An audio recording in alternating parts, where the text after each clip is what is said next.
Hi, this is the Average Human Being podcast, a podcast about noticing the small moments that shape us more than the big ones.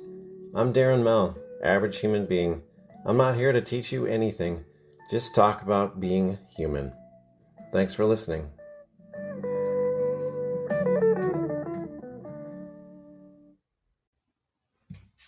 Hi, welcome back to another episode of the Average Human Being podcast. I'm your host, Darren Mell, Average Human Being. I wanted to pick up on last episode where I was talking about growing up in the early 70s and 80s in Midwestern Chicago. And for those of you that are parents, or if you're a late 50s Gen Xer like myself, you're sounding more like your parents every day, just like you do. My God, I sound just like my dad now and make sounds like him. And it's all coming full circle. But I wanted to just touch on, one of the, again, as I mentioned, I've wrote a lot of books last year, self-published, and one of them is called Baby It's Cold Outside, My Proud Gen Xer Journey to Becoming a Snowflake. And I know that term, if you're listening here, I will not pick sides. I meant it, and my daughter says snowflake is just the modern day term for hippie. So whatever you want to call me at, none of the titles bother me. But in that book, I talked about the family tree and how it didn't come with instructions. And that's what I just wanted to talk about, like how we're raised and who we are and the decisions that we make, whether we want, if we see something in ourselves that we want to improve or maybe not, or make something better than it is. But, let's all be honest, I think, and we've all blamed our parents for something.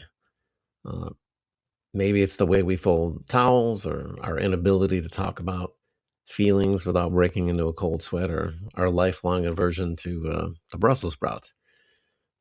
I love those, though. But as I've gotten older, especially since becoming a parent myself, I've realized something important. And I mentioned this a little bit towards the end of the last episode, but if you think about it, parents are quite simply just older versions of us. They're grown-up children. They're doing the best they can with what they're given. And spoiler alert, nobody gets a parenting manual in the mail when the kids arrive. If anything, you're handed a baby, a hospital bill, and a vague sense of what you're supposed to know, what you're doing. My parents are good people. They did the best to shelter me and my two brothers from the rough edges of the world. And looking back, I can see how much effort went into keeping us safe, even if it meant we were a little naive about life's messier realities.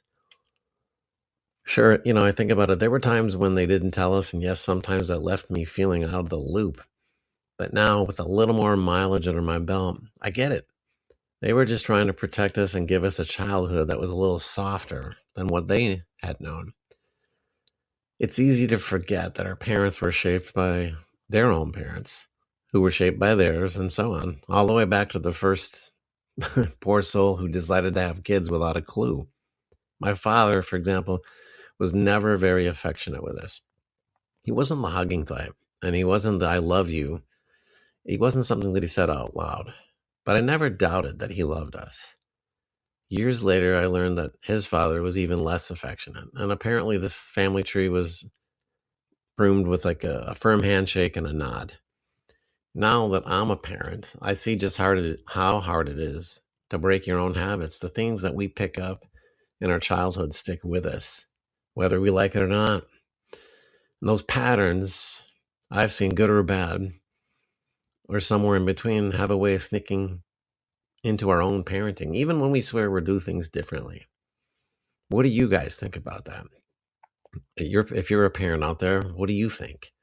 It's kind of like muscle memory, except instead of shooting a free throw, you're repeating the same awkward silences and I'm fine routines that you grew up with. But here's the twist for me. I made a conscious decision to do things differently. I hug my kids. I tell them that I love them. And I do try to show affection in ways that would have probably made my dad and my grandfather deeply uncomfortable. And you know what? Years later, I can see the difference. My kids are comfortable with affection, and they don't flinch when I go in for a hug, and they know without a doubt that they're loved. It's a small thing, but it's also a big thing. One of those everyday victories that feels like breaking a generational curse, one awkward dad hug at a time. You know, it's not always smooth sailing. And I wouldn't have started this podcast if everything in life was easy. There's days when I still catch myself slipping into old habits, raising my voice when I should be listening, shutting down when I should be opening up. But every time I do, I remind myself that I'm not just parenting my kids, I'm reparenting myself too. And I'm learning as I go, that making mistakes, hopefully making a little progress along the way. And that's just the thing. Parents like us, we're not superheroes or villains. We're just people trying to figure it out as we go. The model where they taught, and so on down the line, each generation hopefully adding a little more understanding and more openness and maybe a few more hugs. If we can remember that maybe we can cut them a little bit of slack. After all, we're just grown-up kids doing the best with what we got and hoping that our children will do the same. And maybe with a few more hugs and a lot more honest conversations along the way. So in the future, if you find yourself blaming your parents for something, remember they didn't get a manual either. And they were just winging it the same way we all are. And if we can keep that in mind, maybe we can turn in a little more compassion inward and outward where it belongs. And I hope that this message resonates to all of you that are also parents out there and what we're trying to do and build our lives.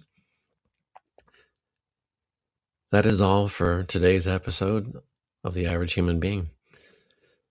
Appreciate you listening as always, and we will talk next time.